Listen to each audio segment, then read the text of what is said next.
I'm here to see El Jefe. Yeah?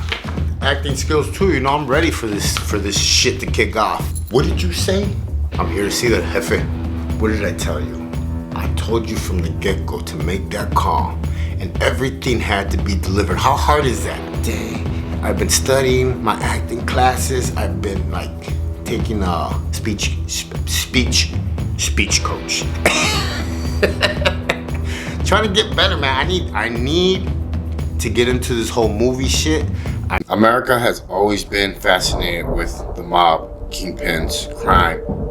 It's in movies, shows, history, and it's become culture. Crime and scandal, from inmates in Alcatraz to John Gotti and Al Capone. But the United States has its own share of homegrown drug kingpins, mob bosses, and gangsters. This is Gangsters of America.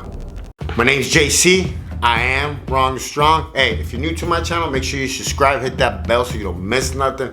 If you're part of my crew, mi familia, mi raza, you already know what time it is. Súbanse a la Suburban. We're about to take a ride. What's up, guys? Welcome to another episode of Wrong Strong. It's Friday.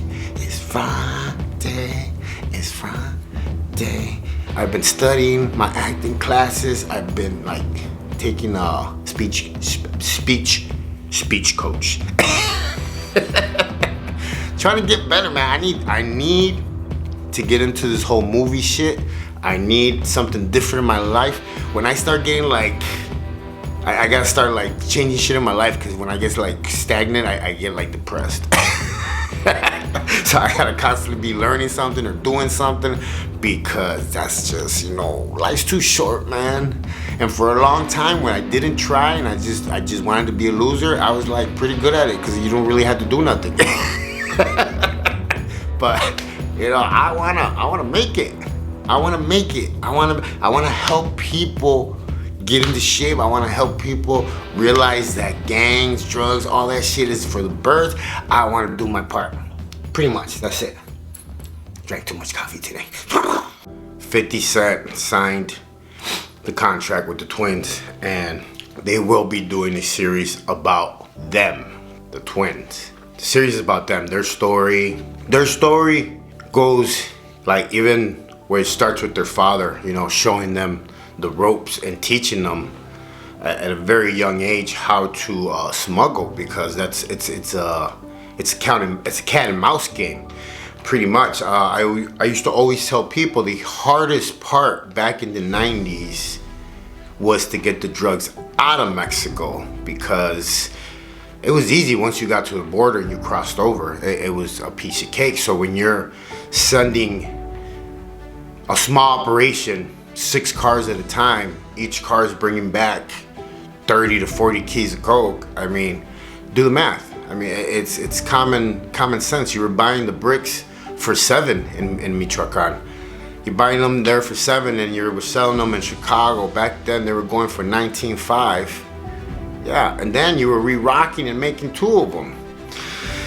Money, man. But yes, the papers are signed. They're gonna make the series about them, and it's about them. Like, people were like commenting and saying, well, you know, are you gonna be in it? And it's not about me. It's not about you know, cash.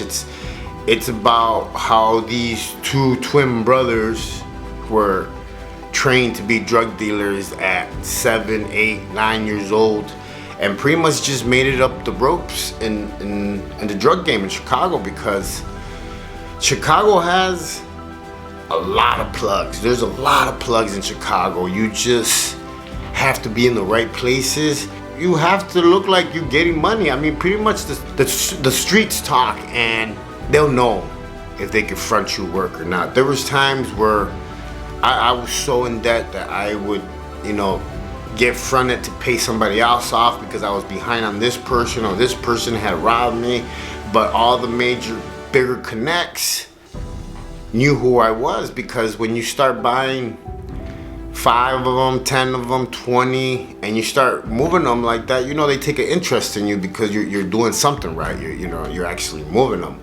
I'm not gonna sit here and say that, I was like them, bringing all this shit, because I wasn't.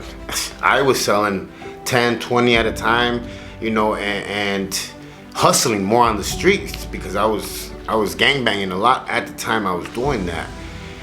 And when I got married to the lady from Guadalajara, she was smarter with money. So, we ended up buying the house from Cato.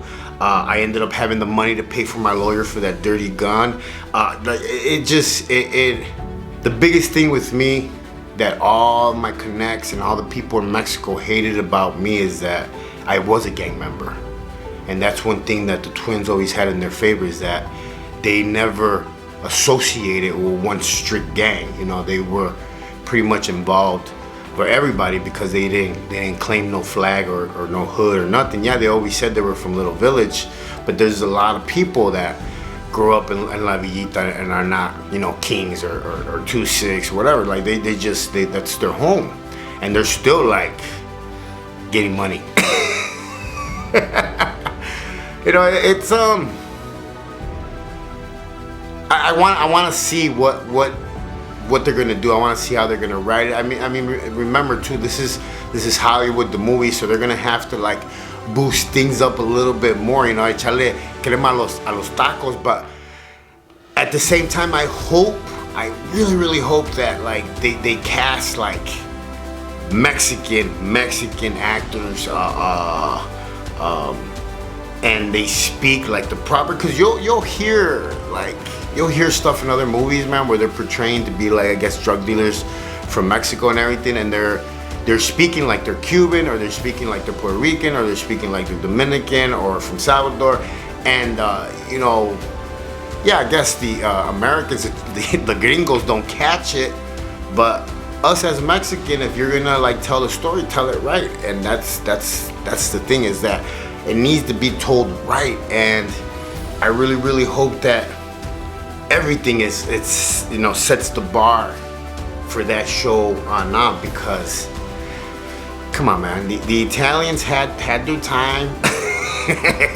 They had their time where they had all the movies, all the shows, The Sopranos, Goodfellas, all these classics. And now it's time for some Mexican blood to like get some shows out there, get some writing, time to express our culture that led to that life, led to that upbringing of the drug game and everything. I mean, I knew he was, but I didn't know it was that much. So man, shit,